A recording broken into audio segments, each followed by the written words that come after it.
Hi అండి, అందరికీ నమస్కారం. ఈ వీడియో చూసే ముందు ఒక లైక్ చేసి జై శ్రీరామ్ అని కామెంట్ చేయండి. 2025 సంవత్సరంలో వచ్చేటటువంటి విశ్వవాసు నామ సంవత్సర ఉగాదికి సంబంధించినటువంటి ద్వాదశ రాసుల వారి పరిహారాలు గురించి ఇప్పుడు మనం తెలుసుకోబోతున్నాం. ఇప్పటి వరకు మీరు రకరకాల అయినటువంటి పరిహారాలు చెప్పడం, భయపెట్టడం అనేటటువంటిది మీరు వినే ఉంటారు. అవన్నీ విని చాలామంది భయపడుతూ ఉంటారు. అలాగే అటువంటి పరిహారాలు విని చాలామంది కొత్త సంవత్సరం ప్రారంభం కాకముందే నిరుత్సాహానికి లోనవుతున్నారు. ఏమీ కాదు, ఈ విశ్వావాస నామ సంవత్సరం అనేది అన్ని రాసుల వారికి కూడా కలిసి వస్తుంది. అన్ని రాసుల వారు కూడా సంతోషంగా ఉంటారు. భయపడాల్సినటువంటి అవసరం లేదు. సంతోషం సగం బలం, అయితే భయం ఉన్నటువంటి బలాన్ని పోగొడుతుంది అని గుర్తుపెట్టుకోవాలి. ఇంకో విషయం, ఈ సంవత్సరంలో ఏ రాశి వాళ్ళకి ఏ విధమైనటువంటి ఫలితాలు ఉంటాయి, ఏం కలిసి వస్తాయి, వీటన్నిటికంటే కూడా అన్నీ కలిసి రావాలంటే అన్ని రకాలుగా విజయం అనేటటువంటిది అన్ని రాసులకి కలగాలంటే, రాబోయేటటువంటి ఇబ్బందులు కానీ కష్టాలు కానీ ఏ రాసుల్లో వారిని ఇబ్బంది పెట్టకుండా ఉండాలంటే ఏ పరిహారాలు పాటించాలి అనేటటువంటిది సింపుల్గా ఇప్పుడు తెలుసుకుందాం. మొదటిగా మేషరాశి.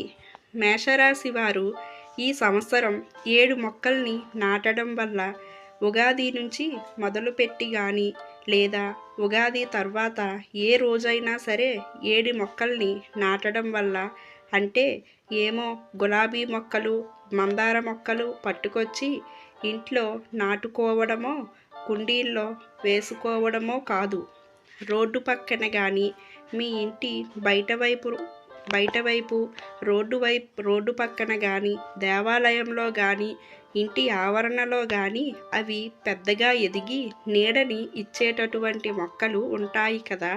వేప, రావి, జువ్వి, కాలుగ, మారేడు ఇలాంటి మొక్కల్ని పాతడం వల్ల, 7 మొక్కలకు నీళ్లు పోయడం వల్ల ఈ సంవత్సరం వీళ్ళు అనుకునేటటువంటి పనులన్నింటిలో కూడా ముందడుగు వేస్తారు. ఇలా మొక్కల్ని నాటడం వల్ల ఇబ్బందులు తొలగిపోయి నాటినటువంటి మొక్కలు ఎదిగి నీడ వచ్చేంత వరకు కూడా రోజు వాటికి కాస్త నీళ్లు పోసి ఆ మొక్కల్ని కాపాడాలి. ఇకపోతే రెండవ రాశి వృషభ రాశి. వృషభ రాశి వారు 20 మొక్కల్ని నాటడం వల్ల, ప్రతిరోజు కూడా 20 మొక్కలకి నీళ్లు పోయడం వల్ల వీళ్ళకి అనుకున్నటువంటి పనులన్నీ అవుతాయి. ఇబ్బందులు కూడా తొలగిపోతాయి. ఈ విశ్వావాసు నామ సంవత్సరంలో ఉగాది తర్వాత నుంచి అన్నింటా జయం అనేటటువంటిది కలుగుతుంది. ఇకపోతే మిథున రాశి. మిథున రాశి వారు 17 మొక్కల్ని నాటడం వల్ల, 17 మొక్కలకి రోజు నీళ్లు పోయడం వల్ల మీకు మంచి జరుగుతుంది. కర్కాటక రాశి. కర్కాటక రాశి వారు 10 మొక్కల్ని నాటడం, 10 మొక్కలకి రోజు కూడా నీళ్లు పోయాలి.